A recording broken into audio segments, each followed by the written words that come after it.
Ibu untuk mempersingkat waktu dan mengefektifkan pagi ini, kita awali acara ini dengan basmalah. Bismillahirrahmanirrahim. Bismillahirrahmanirrahim. Ada waktu kurang lebih 1 jam pada Ustaz untuk memberikan materi pada 10 menit kepada Ibu serta Zoom dan pemirsa dirimu, nanti bisa menyampaikan pertanyaan ataupun diskusi kurang lebih 15 sampai 20 menit. Itu kepada Dr. Samsul, waktu dan tempat dipersilakan. Assalamualaikum warahmatullahi wabarakatuh. Assalamualaikum warahmatullahi wabarakatuh. Innal hamdalillah nahmaduhu wa nasta'inuhu wa nastaghfiruh wa na'udzu billahi min syururi anfusina wa sayyiati a'malina. May yahdihillahu fala mudhillalah wa may yudlil fala hadiyalah. Asyhadu an la ilaha illallah wa asyhadu anna Muhammadan abduhu wa rasuluh la nabiyya wa la rasula ba'dah. Amma ba'd. Alhamdulillah, marilah kita panjatkan puji syukur kepada Allah Subhanahu wa taala. Untuk kesekian kalinya kita diperkenankan untuk bermuajahah, bersilaturahim meskipun secara online ya. Nah, kalau secara online ini pertama lebih fleksibel, yang kedua bisa diikuti oleh jamaah yang lebih banyak, tidak hanya internal UMS, bahkan bisa keluarga besar Muhammadiyah dimanapun, dan bahkan lebih dari itu umat Islam dimanapun. Dan kajian kita ini juga disiarkan melalui jaringan televisi Muhammadiyah. Baik, Bapak Ibu sekalian, kita melanjutkan kajian pada pekan yang lalu tentang sholat Jumat. Ini ada beberapa hal yang mungkin perlu kita kemukakan untuk menjadi panduan kita, tuntunan kita di dalam melaksanakan sholat Jumat. Kemarin sudah kita sampaikan tentang hal-hal yang disunahkan ya, seperti mandi toharoh, mandi tuhur, mandi besar ya, seperti mandi jinabat ya. Kemudian bersegera menuju masjid seawal mungkin lebih bagus ya. Kemudian juga tata cara khutbah dan sholat ya, sudah kita sampaikan pada pertemuan yang lalu. Tapi ada beberapa hal yang mungkin perlu ditambahkan terkait dengan sholat Jumat. Misalnya bacaan yang dibaca pada sholat ya. Surat Al-Quran yang dibaca ketika kita sholat Jumat, khususnya para imam yang menjadi imam.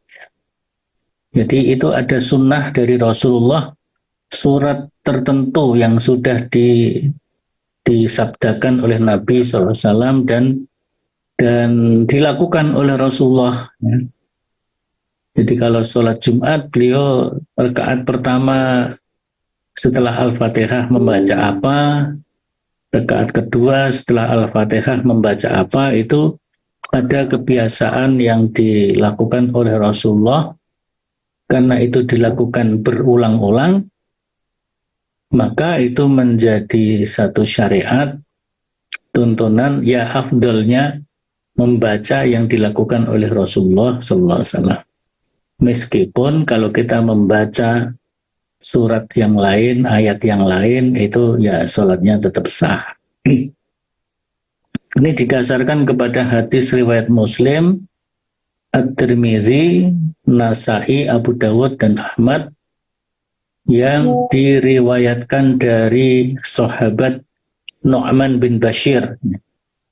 Anin Nu'man ibni Bashir qala kana Rasulullah sallallahu alaihi wasallam yaqra'u fil 'idaini wa fil jumu'ati bisabbihisma rabbikal a'la wa hal ataka hadisul ghasyiyah qala wa idza istama'al 'id wal jum'ah fi yaumin wahid yaqra'u aidan fi as-salataini. Jadi ini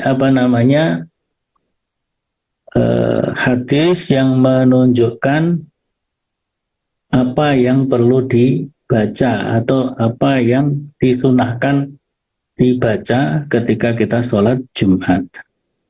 Jadi di dalam riwayat Nu'man bin Bashir ini, Rasulullah apabila menjadi imam di sholat Idain, ya, sholat Idain berarti sholat Idul Fitri dan Idul Adha, wa fil jumu'ati dan di dalam sholat Jumat, bisabbihisma rabbikal a'la.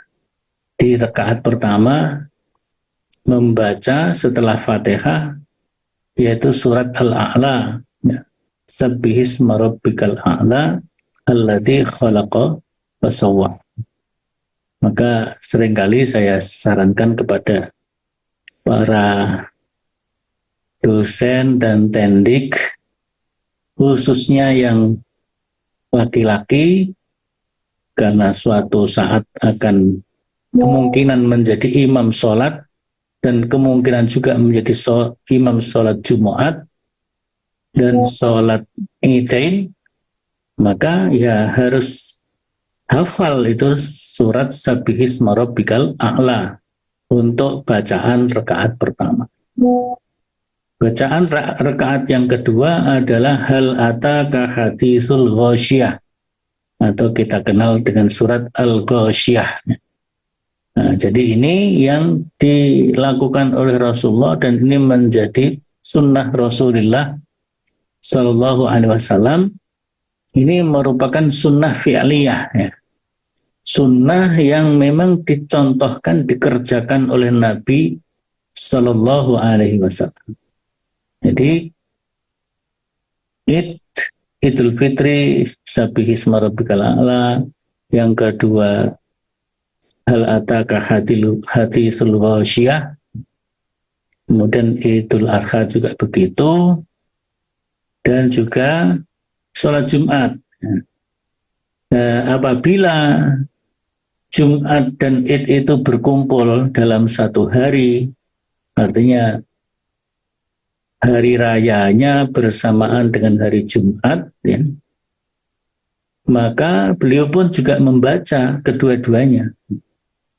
Di saat mimami Idul Fitri atau Idul Adha juga membaca surat itu, ketika nanti mimami sholat Jumat juga membaca surat tersebut, yaitu Al-A'la dan Al-Ghasyiyah. Ini dalam riwayat Nu'man bin Bashir. Nah, kemudian dalam riwayat yang lain diriwayatkan oleh Ibnu Abbas radhiyallahu anha, Rasulullah juga membaca dalam sholat Jumat, ya, ketika menjadi imam sholat Jumat, dan juga dalam sholat subuh, terutama sholat subuh di hari Jumat, yaitu membaca surat Al-Jum'ah, ya, surat Al-Jum'ah. Kemudian juga surat Al-Munafikun. Jadi di dalam sholat Jumat membaca surat Al-Jum'ah dan surat Al-Munafikun. Kemudian di dalam membaca sholat subuh, ya, kalau sholat subuhnya di hari Jumat yang dibaca oleh beliau yaitu surat Al-Insan, ya, surat Al-Insan. yaitu hal ata alal insani hinum minad dahri, dan juga surat Alif Lam Mim tanzilun mirabbil alamin. Jadi apa namanya, yang terpenting untuk sholat Jumatnya ini, yang alternatif yang lain yang dilakukan oleh Rasulullah adalah surat Al-Jumu'ah dan surat Al-Munafikun. Idza ja'akal munafikun, ya, awal suratnya. Kalau surat Al-Jum'ahnya yusabbihu lillahi lupa, ya. Jadi itu apa namanya, ayat yang dibaca atau surat yang dibaca sesudah Al-Fatihah di rakaat pertama, rakaat kedua. Nah, yang mungkin lebih mudah bagi kita yaitu surat Al-A'la dan surat Al-Ghasyiyah. Tapi bagi yang punya hafalan yang lebih banyak, bisa membaca surat Al-Jum'ah dan surat Al-Munafikun. Surat Al-Jum'ah dan surat Al-Munafikun. Nah, ini ayat atau surat yang dibaca ketika kita menjadi imam sholat Jumat. Ini dikhususkan terutama tentu adalah kepada para imam, ya, para imam. Monggo yang apa namanya, yang memiliki hafalan cukup bagus, cukup banyak, ya, maka silahkan. Surat Al-Jum'ah itu apakah harus full selesai satu surat? Monggo saja. Karena surat Al-Jum'ah itu juga tidak terlalu panjang, hanya 11 ayat, ya. 11 ayat. Yusabbihu lillahi ma fis samawati wa ma fil ardil malikil qudusil azizil hakim. Wallazi ba'atsa fil ummiyyin rasulan, dan seterusnya sampai kepada ayat yang terakhir, wallahu khairur raziqin. Itu kalau surat Al-Jum'ah. Kemudian rakaat yang keduanya yaitu surat Al-Munafikun. Idza ja'akal munafiquna qalu nashhadu innaka la rasulullah wallahu ya'lamu innaka la rasuluh wallahu yashhadu innal munafiqina lakadzibun. Surat Al-Munafikun juga 11 ayat. Jadi insya Allah tidak terlalu panjang. Jadi ini bisa dan mudah untuk dihafal insya Allah.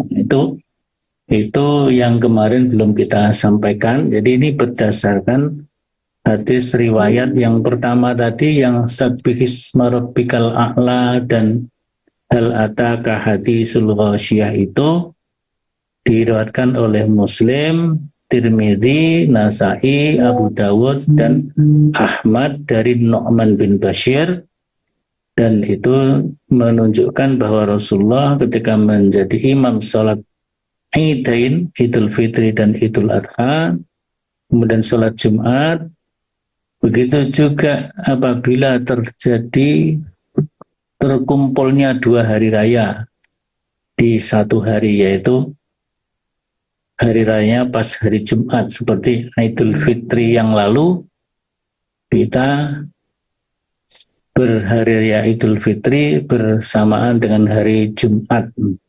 Ini terutama yang mengikuti hisab wujudul hilalnya Muhammadiyah untuk di Indonesia, dan juga bersamaan dengan hari raya di Saudi, ya. Hari raya pas hari Jumat. Nah, maka beliau Rasulullah SAW paginya pada waktu sholat Id membaca Sabbihisma rabbikal a'la dan hal ataka hadisul ghasyiyah. Begitu juga nanti siangnya ketika sholat Jumat membaca itu lagi, Sabbihisma rabbikal a'la dan juga hal ataka haditsul ghasyiyah. Nah, ini sekalian membahas tentang sholat Jumat yang bersamaan dengan hari raya. Sholat Jumat yang bersamaan dengan hari raya ini, Rasulullah memberikan keringanan, ya, sebagaimana dalam riwayat hadis riwayat Imam An-Nasai, Ibnu Majah, dan Abu Dawud. Disebutkan dalam hadis itu, An Iyasin ibni Abi Romlah As-Sami qala syahidtu Muawiyata ibna Abi Sufyan wa huwa yas'alu Zaid bin Arqam qala syahidta ma'a Rasulillah sallallahu alaihi wasallam idaini istama'a fi yaumin qala na'am qala fa kaifa sana'a qala shallal ida thumma rakhasa fil jum'ati faqala man sya'a ayyusalli falyusalli. Jadi ini hadisnya berbunyi begitu, yang artinya atau terjemahnya kira-kira ya dari Iyas bin Romlah Asy-Syami meriwayatkan bahwa ia mengatakan, saya menyaksikan Muawiyah bin Abi Sufyan ketika bertanya kepada Zaid bin Sabit. Muawiyah mengatakan, apakah engkau pernah menghadiri sholat 2 hari raya bersama Rasulullah sallallahu alaihi wasallam, atau dalam tanda petik yaitu hari raya bersamaan dengan hari Jumat? Maka Zaid mengatakan, ya Muawiyah, aku menyaksikannya. Kemudian Muawiyah bertanya lagi, bagaimana tindakan Rasulullah saat itu? Zaid bin Sabit menjawab, beliau sholat Id di pagi hari, ya, kemudian memberi rukhsah, ya, memberi rukhsah atau dispensasi atau keringanan untuk tidak menghadiri Jumat di mana beliau bersabda, ya. Artinya beliau memberikan keringanan itu dengan mengucapkan sabdanya atau menyampaikan penjelasannya, faman syaa falyusalli, faman syaa ayyusalliya falyusalli. Barang siapa yang mau sholat Jumat, silahkan sholat Jumat. Artinya di sini kan ada keringanan, boleh tidak menghadiri sholat Jumat. Karena tidak sholat Jumat, maka kembali ke asal, yaitu sholat zuhur. Ini bagi jamaah biasa, ya. Bagi jamaah biasa itu diberi rukhsah untuk tidak menunaikan sholat Jumat di siang harinya apabila di pagi hari sudah sholat Id, ya. Apabila di pagi hari sudah sholat Id. Tapi bagi penyelenggara sholat Jumat, takmir masjid, tetap dianjurkan melaksanakan sholat Jumat, ya. Supaya kalau ada orang yang menghendaki sholat Jumat, menginginkan sholat Jumat, bisa terpenuhi keinginannya untuk menunaikan sholat Jumat sebagaimana sabda Nabi, faman syaa ayyusalliya wal yusalli. Tapi kalau masjid itu tidak menyelenggarakan, kan kita datang ke masjid nggak bisa laksanakan sholat Jumat. Nah, maka penyelenggara sholat Jumat tetap dianjurkan melaksanakan sholat Jumat, ya.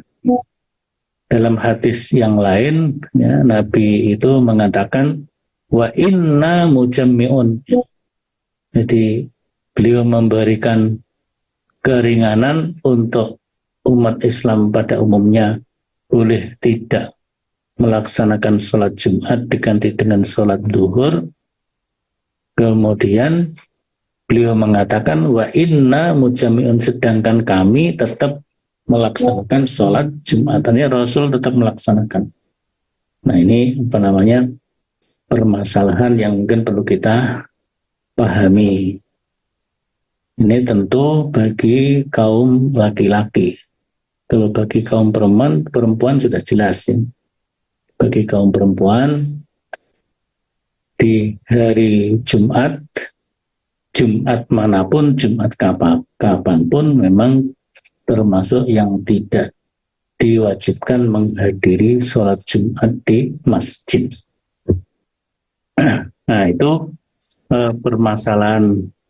dua permasalahan sudah kita sampaikan tentang bacaan surat apa yang dibaca dalam sholat Jumat, dan yang kedua adalah kalau sholat Jumat bersamaan dengan hari Jumat. Nah kemudian selesai sholat Jumat itu, selesai sholat Jumat sebagaimana setelah sholat yang lainnya tetap disunahkan ada doa dan zikir ba'da sholat. Doa dan zikir ba'da sholat seperti ba'da sholat yang lainnya, seperti istighfar, kemudian membaca Allahumma antas salam wa minkas salam, dan seterusnya, membaca tasbih 33, hamdalah 33, kemudian Allahu Akbar 33, dan doa-doa yang lainnya. Ya. Jadi itu kemudian ada sholat sunnah ba'dal jum'ah. Nah ini ya, ada sholat jum'ah ba'dal jum'ah, yaitu 2 rakaat atau 4 rakaat. Berdasarkan hadis Ibnu Umar radhiyallahu anhuma, karena Rasulullah SAW yusalli ba'dal jumu'ati rak'ataini fi baitihi. Hadis yang lain dari Abu Hurairah, qala Rasulullah SAW, idza shalla ahadukum al-jum'ata fal yusalli ba'daha arba'an. Jadi dalam riwayat Muslim dinyatakan Nabi mengatakan atau memerintahkan, menganjurkan sholat sunnah ba'dal Jumat dengan 4 rakaat. Nah, dalam hadis Ibnu Umar dari riwayat Ahmad, sholatnya 2 rakaat, dan itu Rasul melaksanakan sholat sunnah ba'dal Jumat itu fi baitihi, di rumahnya. Jadi pulang dulu ke rumahnya. Nah, tapi rumahnya Rasulullah kan di samping masjid. Nah, yang lain-lain yang rumahnya dekat juga bisa begitu. Ya. Jadi selesai sholat Jumat, membaca doa dan zikir, kemudian pulang, sholat sunnah ba'dal Jumatnya dilaksanakan di rumah. Karena memang sholat sunnah itu afdaliyatnya dilaksanakan di rumah. Nah, sebagian ulama fikih berpendapat untuk pelaksanaan dalam hadis riwayat Muslim yang dinyatakan di situ Nabi memerintahkan sholat ba'dal Jum'ah itu 4 rakaat. Nah, di dalam beberapa kitab fikih dijelaskan 4 rakaat itu 2 rakaat setelah doa dan zikir dilaksanakan di masjid, kemudian yang 2 rakaat dilaksanakan di rumah, jadi pulang dulu, yang 2 rakaat dilaksanakan di rumah. Nah, itu beberapa kitab fikih menyebut seperti itu. Allahu a'lam bishawab. Dan masalah yang berikutnya, apakah imam itu sekaligus menjadi khotib atau khotib sekaligus menjadi imam, ya, gitu ya. Jadi ini memang ditanyakan oleh umat Islam, oleh warga Muhammadiyah kepada tim fatwa Majelis Tarjih dan Tajdid pimpinan pusat Muhammadiyah. Jadi setelah Majelis Tarjih mempelajari dan meneliti dalil-dalil tentang imam khotib ya, di dalam sholat Jum'ah ya, maka Majelis Tarjih memberikan penjelasan atau jawaban. Yang pertama tentang hadis Nabi sallallahu alaihi wasallam yang berbunyi, idza jaa ahadukum yaumal jumu'ati wal imamu yakhtubu wal yarka' rak'ataini wal yatajawwaz fihima. Apabila pada hari Jumat salah seorang dari kalian mendatangi sholat Jumat, di saat imam sedang berkhutbah, hendaklah ia sholat 2 rakaat dan sholatnya agak dipercepat. Dalam hadis ini kan disebutkan wal imamu yakhtub, dan imam sedang berkhutbah. Maka hadis ini bisa dipahami bahwa yang melakukan khutbah, yang menjadi khotib adalah imamnya. Jadi khotib sekaligus imam itu berdasarkan hadis yang tadi sudah saya bacakan, yaitu hadis riwayat Muslim. Kemudian juga dilihat dari praktek Rasulullah, beliau selalu di samping menjadi khotib, pasti juga sekaligus menjadi imam sholat Jumat.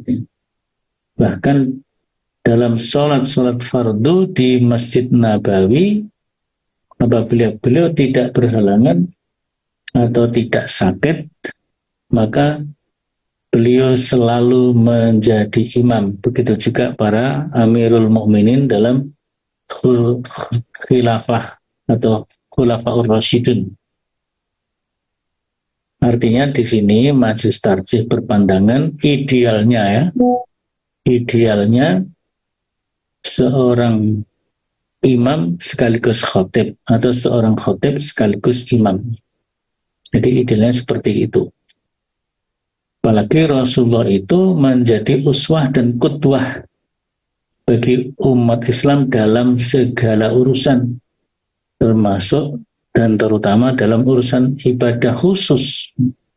Beliau selalu menjadi imam sekaligus khotib, baik itu di dalam sholat Jumat maupun sholat sunnah seperti Idul Fitri, Idul Adha, sholat istisqa, yang sholat-sholat yang ada khutbahnya, beliau selalu menjadi khotib sekaligus menjadi imam. Akan tetapi apabila diteliti dengan cermat isi hadis tersebut dan hadis-hadis yang lainnya yang sejenis dengan itu, kita tidak dapat menarik kesimpulan bahwa imam harus merangkap sebagai khatib, terutama dalam sholat Jumat. Karena mafhum mukhalafahnya di situ tidak memenuhi sifatnya untuk dijadikan hujjah bahwa imam pasti harus jadi khatib atau khatib harus jadi imam. Maka menurut tim fatwa Majelis Tarjih, mafhum mukhalafah dalam hadis-hadis tersebut dimaksudkan untuk keagungan atau litafkhim saja, bahwa Rasulullah pasti sekaligus imam dan khatib di dalam melaksanakan sholat Jum'ah atau sholat-sholat sunnah lainnya yang ada khutbahnya. Nah, ini merujuk pendapat Abu Hanifah dan Ibnu Hazm. Beliau tidak berhujjah menggunakan mafhum mukhalafah tersebut secara mutlak. Kalau kita pakai istilah-istilah dalam usul fiqih, maka ada kaidah jam'u mafahimi al-mukhalafati laisa bihujjatin. Semua mafhum mukhalafah tidak bisa menjadi hujjah artinya tidak bisa menjadi dalil, menjadi panduan, pedoman bahwa imam itu sekaligus menjadi khotib. Nah, ini menurut pandangan Abu Hanifah atau imamnya mazhab Hanafi dan juga Ibnu Hazm. Maka berdasarkan penelitian yang dilakukan oleh Majelis Tarjih, terutama tim fatwa, idealnya kalau memenuhi syarat-syarat, seorang imam sebaiknya sekaligus merangkap menjadi seorang khotib. Tapi bukan seharusnya, tapi sebaiknya. Jadi kalau dipandang perlu, pada sewaktu-waktu bisa saja imam itu tidak merangkap sekaligus menjadi khotib. Di imamnya lain, khotibnya lain. Itu sesuatu yang dibolehkan. Tapi idealnya, sebaiknya ya imam sekaligus khotib. Karena itu yang dilakukan oleh Rasulullah. Kemudian yang berikutnya bahwa Nabi SAW selalu menjadi khotib dan imam adalah itu sebagai sunnah fi'liyah yang tidak menimbulkan keharusan atau harus melakukan seperti yang dilakukan oleh beliau. Jadi itu sunnah fi'liyah. Nah, sunnah fi'liyah itu ya perbuatan yang disunahkan, bukan yang diwajibkan. Ini pandangan Majelis Tarjih yang juga merujuk kepada pendapat ulama seperti Imam Abu Hanifah dan juga Ibnu Hazm dan mungkin juga pendapat-pendapat yang lainnya. Nah, itu persoalan-persoalan yang mungkin perlu kita pahami di dalam pelaksanaan sholat Jumat, terutama antara khutbah dan sholatnya, imam dan khotibnya. Jadi monggo, jadi yang ideal bagusnya begitu. Maka sebaiknya pelatihan menjadi imam sekaligus berlatih untuk bisa menjadi khotib. Begitu juga pelatihan khotib sekaligus menjadi imam, dan otomatis dengan begitu ya imam-imam ini harus menguasai bacaannya dengan baik, ya, kefasihannya, fasohahnya, tajwidnya, dan juga hafalannya. Apalagi sholat-sholat tertentu seperti sholat Jumat, ada sunnah khusus, yaitu surat ini yang dibaca, surat itu yang dibaca. Meskipun kalau kita membaca ayat yang lain, surat yang lain, sholat Jumatnya tetap sah. Sholat Jumatnya tetap sah. Ini yang berkaitan dengan khutbah dan imam, ya. Nah, di dalam khutbah Jumat, ya, khutbah Jumat itu khutbahnya adalah dilaksanakan 2 kali. 2 kali khutbah. Dan di antara 2 khutbah itu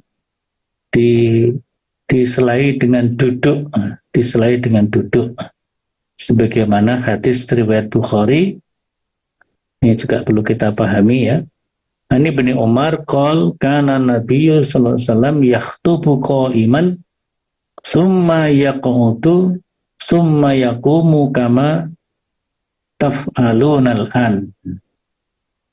Ibnu Umar mengatakan Rasulullah Nabi Muhammad SAW berkhutbah dengan berdiri, kemudian duduk, maksudnya duduk di antara 2 khutbah, kemudian berdiri lagi menyampaikan khutbahnya sebagaimana kalian melakukannya sekarang. Ini Ibnu Umar mengatakan yang demikian itu jauh setelah masa Rasulullah wafat.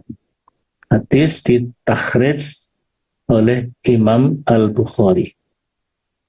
Hadis juga dari Jabir bin Samurah mengatakan kanat lin nabiyyi khutbatani yajlisu bainahuma yaqra'ul qur'ana wa yudzakiru an-nas.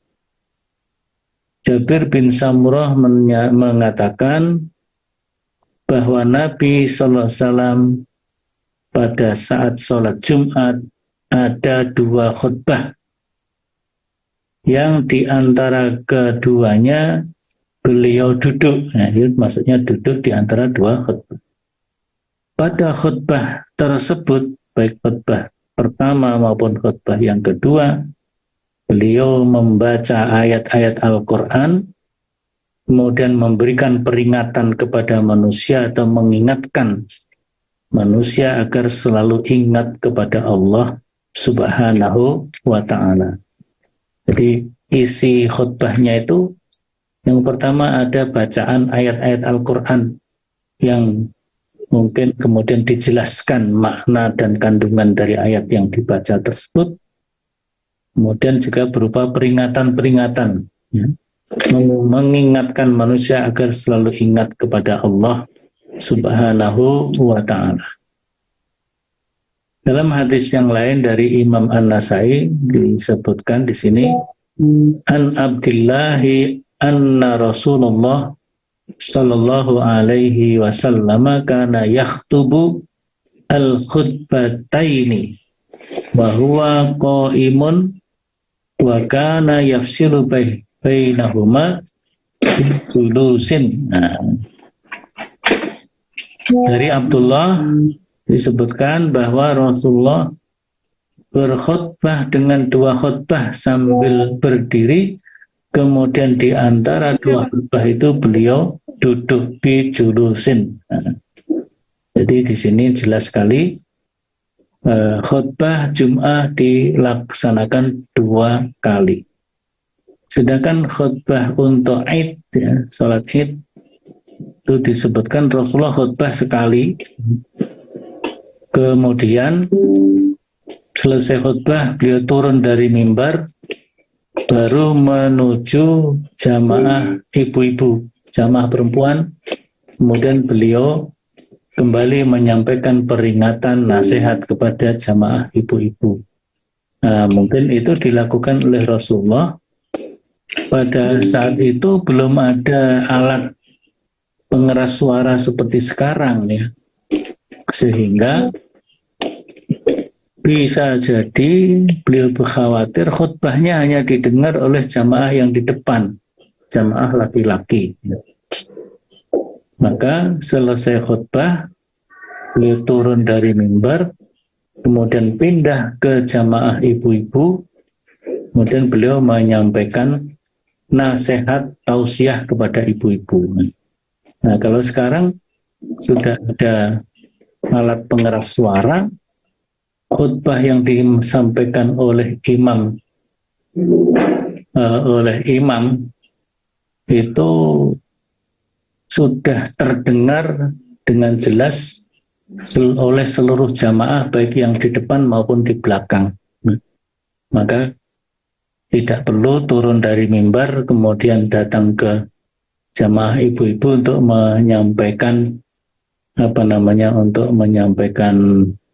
nasihat.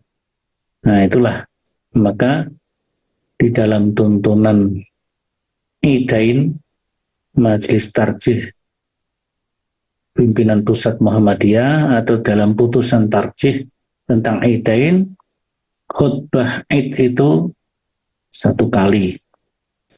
Begitu juga khutbah di dalam sholat-sholat sunnah yang lain seperti sholat gerhana, khutbahnya juga satu kali. Yang khutbah dua kali adalah untuk sholat Jumat, khutbah Jumat. Nah, ini saya kira Bapak Ibu yang dapat saya sampaikan. Kemudian kita coba cek di pertanyaan. Apakah ada pertanyaan? Yang pertama, dari Ustadz Razikun. Ustadz Razikun ini dari PCM Lasem. Beliau bertanya, syarat-syarat menjadi khotib itu apa saja? Syarat-syarat menjadi khotib tentu yang pertama memahami ilmu agama yang cukup memadai untuk bisa menyampaikan nasihat tausiah. Artinya memiliki kemampuan membaca Al-Quran dengan baik, ya. Fasohahnya, membaca Al-Qur'annya dengan fasih, tajwidnya benar, ya. Dan dia bisa menjelaskan makna dari ayat yang dibaca. Nah, inilah. Karena dalam khutbah itu isinya kan qiraatul kitab atau qiraatul Quran, kemudian yudzakirun nas, memberi peringatan kepada manusia, mengingatkan manusia agar ingat kepada Allah. Ya. Nah, dalam hadis yang lain, amara wa wa'adho, memberikan perintah dan memberikan nasihat.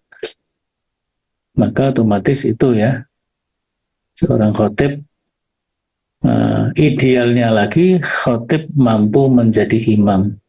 Maka bacaannya, hafalannya mencukupi. Minimal tadi hafal surat Al-A'la, sabbihisma rabbikal a'la. Hafal dalam arti juga bacaannya benar. Surat Al-Ghasyiyah juga begitu. Itu tentang syarat menjadi imam, menjadi khotib ya, menjadi khotib. Jadi itu tentu ya laki-laki muslim balik, memiliki akal yang sehat ya, al-aqil gitu ya. Kemudian memahami ilmu agama yang memadai untuk menyampaikan khutbah. Nah, kemudian yang kedua, pertanyaan beliau, kalau sholat ba'diyah Jumat di masjid 4 rakaat sekali salam, 4 rakaat itu 2 rakaat ya, dilaksanakan 2 rakaat, bukan 4 sekali salam. Sehingga dalam pelaksanaannya, dalam beberapa kitab fikih seperti Ad-Daruri Al-Mudiyah ya, itu disebutkan bahwa 2 rakaat dilaksanakan di masjid, yang 2 di rumah. Tapi mau dilaksanakan di masjid semuanya juga boleh, dilaksanakan di rumah semua juga boleh. Tapi 2 rakaat salam, 2 rakaat salam itu sholat sunnah ba'dal Jumat. Ini yang bertanya, oh ini ada lagi ya, dari Pak Andi Ratmanto.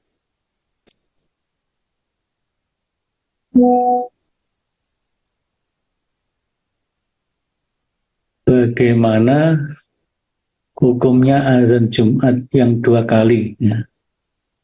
Ya, jadi kalau masa Rasulullah SAW azan sholat Jumat itu sekali ya. Hanya sekali saat khotib sudah naik mimbar, khotib mengucapkan salam, kemudian khotib duduk, muadzin mengumandangkan azannya. Itu pada masa Rasulullah SAW. Baru pada masa Utsman bin Affan, Khalifah Utsman bin Affan, ketika umat Islam semakin banyak, semakin meluas, dan mungkin perangkat teknologi belum selengkap sekarang, ya, maka Utsman bin Affan menetapkan azan di hari Jumat itu 2 kali. Azan yang pertama jauh sebelum masuk sholat Jumat. Di azan yang pertama, ya mungkin berapa, 1 jam atau setengah jam sebelum masuk sholat Jumat. Dan azannya di tempat-tempat keramaian, tidak di masjid. Azan dikumandangkan di tempat-tempat keramaian, di pasar, di kalau sekarang mungkin di sawah-sawah ya, atau di pabrik, atau dimanapun yang di situ banyak orang Islam berkumpul, mengingatkan hari itu hari Jumat supaya bersiap untuk melaksanakan sholat Jumat ya. Nah itulah yang dilakukan oleh Utsman bin Affan. Ya itu mungkin karena belum ada pengeras suara, belum ada apa gitu ya, alat komunikasi, sehingga azan Jumat dilaksanakan 2 kali untuk mengingatkan hari ini hari Jumat, supaya orang yang di pasar siap-siap untuk menunaikan sholat Jumat. Nah, yang terjadi sekarang, azan Jumat 2 kali, tapi azannya di masjid semua, dan azannya setelah masuk waktu sholat Jumat. Jadi itu mengikuti Utsman bin Affan, tetapi tidak sesuai apa yang dilakukan oleh Utsman bin Affan dan tidak sesuai dengan maksud ya. Jadi Utsman bin Affan menetapkan hukum melaksanakan azan Jumat 2 kali itu memiliki makosid, ya, memiliki tujuan. Jadi itu ada makosid syariahnya, mengingatkan kaum muslimin bahwa hari itu hari Jumat supaya bersiap-siap untuk menunaikan sholat Jumat. Nah, kalau azan 2 kali yang kita saksikan sekarang di masjid-masjid itu tidak sesuai dengan apa yang dilakukan oleh Utsman bin Affan. Tapi ya kita menghormati saja mereka yang melakukan azan Jumat 2 kali, kita hormati saja. Mereka punya pandangan, mungkin juga punya alasan tersendiri. Tapi afdalnya tentu kalau mau 2 kali ngikuti apa yang dilakukan oleh Utsman bin Affan. Jauh sebelum masuk Jumat dikumandangkan azan untuk mengingatkan hari itu hari Jumat. Wallahu a'lam bishawab. Berikutnya Pak Abdul Rahman. Dalam khutbah Jumat diriwayatkan secara ringkas, padat, singkat. Jika dikonversi satuan waktu berapa menit? Ya relatif ya, mungkin bisa 7 menit, 10 menit, 15 menit. Nah, kira-kira yang bagus itu ya maksimal 15 atau sepanjang-panjangnya ya sekitar 20 menit kira-kira begitu ya. Kalau khutbah sampai setengah jam lebih, apalagi sampai 1 jam itu terlalu panjang. Ya mungkin 15 menit, 20 menit itu yang sedang ya. Kemudian sholatnya disesuaikan juga. Kalau dalam riwayat kan sholatnya lebih panjang daripada khutbahnya. Ya, tapi kalau khutbahnya 15 menit atau 20 menit ya sholatnya bisa 10 menit atau sesuai dengan kemampuan imam di dalam menunaikan sholat, dalam mengimami sholat. Itu dari Pak Abdul Rahman. Kemudian Mas Nizar dari perpustakaan, penampilan seorang khotib apakah perlu menjadi perhatian? Sarungan, celana halus, baju gamis, ya sebenarnya yang penting ya berpakaian rapi. Seorang yang akan memberikan nasihat, tausiah, mengingatkan kepada orang banyak, kalau penampilannya lusuh, penampilannya apalagi lusuh kumuh, itu tentu kurang berkesan, ya, kurang bisa, ya, wong sing ngelekke kaya ngono gitu ya. Maka ya sebaiknya berpakaian yang rapi, menutup aurat dengan baik dan rapi. Mau pakai sarung, monggo, sarungnya yang yang rapi juga, ya, bersih, rapi, wangi lagi. Bukan sarung yang ngepir, ya. Kemudian celananya juga, kalau pakai celana ya celana yang halus, yang bagus, ya.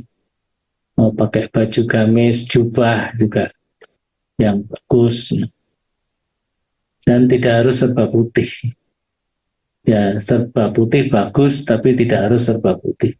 Artinya pakai batik tidak masalah. Sholat khutbahnya sah, sholatnya juga sah. Jadi apakah harus berpeci?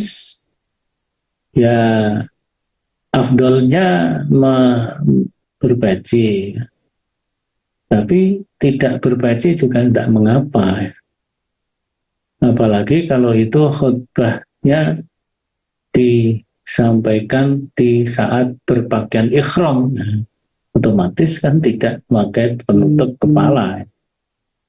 Orang yang sedang umrohnya pas hari Jumat, dia Jumatan dalam keadaan berpakaian ikhram, otomatis dia tidak menutup kepala. Atau waktu haji, pada saat haji, di saat wukuf di Arafah kan ada khutbah Arafah, khutbah wukuf. Khutbah wukuf otomatis tidak pakai peci, tidak pakai penutup kepala. Nah, jadi ini yang terpenting adalah kerapian dan kepatutan yang sebaik mungkin sebagai seorang yang bertugas untuk menyampaikan nasihat atau tausiah kepada yang lainnya. Jadi kira-kira seperti itu. Jadi kalau tuntunan di dalam Muhammadiyah memang tidak ada secara khusus, tapi yang jelas pada umumnya adalah bagaimana seorang khatib, seorang mubaligh, ya, seorang yang menjadi, ya, contoh. Jadi dia menyampaikan peringatan, menyampaikan nasihat, sekaligus menjadi contoh, otomatis ya dari segi penampilannya harus penampilan yang prima, ya, penampilan yang prima. Yang penampilan yang prima ini ya bajunya rapi, batik nggak apa-apa, putih segera juga bagus, jubah putih, baju gamis putih, baju koko putih, celananya putih, sarungnya putih, monggo saja. Tapi sarung berwarna, baju berwarna juga tidak masalah. Warnanya polos atau warnanya batik juga insya Allah tidak mengapa, tidak mempengaruhi keabsahan. Yang penting adalah suci, rapi, ya kira-kira begitulah. Jadi kalau kriteria secara khusus tidak. Ya. Kemudian amalan yang afdol di waktu setelah khutbah pertama pada sholat Jumat, ya. Di saat jeda antara khutbah satu, khutbah kedua, imam atau khatib itu duduk, makmum yang lainnya bisa membaca doa apa saja. Baca doa apa saja. Artinya duduk di antara dua khutbah itu merupakan waktu yang istijabah doa, maka silahkan baca doa. Ya, doa yang paling mudah baca Rabbana atina fid dunya hasanah wa fil akhirati hasanah wa qina adzabannar. Atau kita membaca lafal yang lain, La ilaha illallah wahdahu la syarikalah lahul mulku wa lahul hamdu wa huwa ala kulli syai'in qadir, ya, seperti pada saat orang wukuf di Arafah. Apabila bepergian lebih dari 25 kilo, bolehkah tidak menunaikan sholat Jumat? Jadi orang yang dalam keadaan safar, monggo ukuran safar. Ukuran safar adalah ukuran di mana seseorang boleh melaksanakan sholat secara qashar, ya. Sholat secara qashar. Sholat secara qashar itu yaitu orang yang menunaikan safar kurang lebih ya di sekitaran antara 15-20 kilo, ya. Jadi kalau 25 kilo sudah termasuk. Maka itu termasuk safar, bisa melaksanakan sholat secara qashar, maka juga dibolehkan meninggalkan sholat Jumat. Tapi kan ini kan dari segi masyakohnya sekarang masih memungkinkan sholat Jumat, ya sholat Jumat. Tapi kalau menggunakan kendaraan umum tidak bisa berhenti di sembarang tempat, maka dia tidak diharuskan menunaikan sholat Jumat, maka kembali kepada sholat zuhur. Nah, apabila kita dalam keadaan safar dan bisa menunaikan sholat Jumat, bolehkah sholat Jumat itu dijamak dengan sholat asar? Ini terjadi khilafiyah di antara para ulama, tapi dalam fatwa Majelis Tarjih dan Tasdid Muhammadiyah, begitu juga fatwa Dewan Fatwa Al-Irsyad, ya, Jam'iyah Al-Irsyad, sama memiliki pendapat yang sama antara Muhammadiyah dan Al-Irsyad tentang jamak sholat Jumat dan asar. Sholat Jumat bisa dijamak dengan asar dengan catatan jamaknya adalah jamak takdim. Jamak takdim. Jadi kalau jamak takhir kan tidak mungkin, ya. Kalau sholat duhur dan asar bisa takdim, bisa takhir. Tapi kalau sholat Jumat bisanya hanya jamak secara takdim. Jadi jamak Jumat dan asar di saat kita melaksanakan sholat Jumat. Yang terakhir dari Pak Fajar, apakah boleh isi khutbah selain tema nasihat takwa berisi perkembangan politik, ekonomi, dan lain-lainnya? Ya, boleh saja, tapi semuanya dalam kerangka, ya, dalam kerangka untuk penguatan iman dan takwa kita kepada Allah. Jadi politik, ya politik yang membawa kepada ketakwaan, politik yang benar, politik yang sesuai, ya. Misalnya dalam khutbah menyampaikan nasihat tentang etika politik, apalagi di dekat-dekat pemilu dan sebagainya, ya, supaya memilih pemimpin yang baik, yang jadi calon pemimpin, calon wakil rakyat harus menunaikan amanah dengan baik. Itu saya kira sesuatu yang bagus. Ekonomi juga begitu, bagaimana supaya umat Islam menerapkan aktivitas ekonomi, keuangan, transaksi ekonomi secara syar'i, ya, tidak ribawi dan sebagainya. Begitu juga perkembangan teknologi. Jadi itu bisa dilakukan. Bagaimana jika kita menemui khotib yang menyampaikan hal tersebut? Jika tidak boleh, maksudnya apa, ya? Jadi menemui dalam arti apa, ya? Mengingatkan atau bagaimana, ya? Menemui setelah selesai sholat tidak masalah. Ya, tapi kalau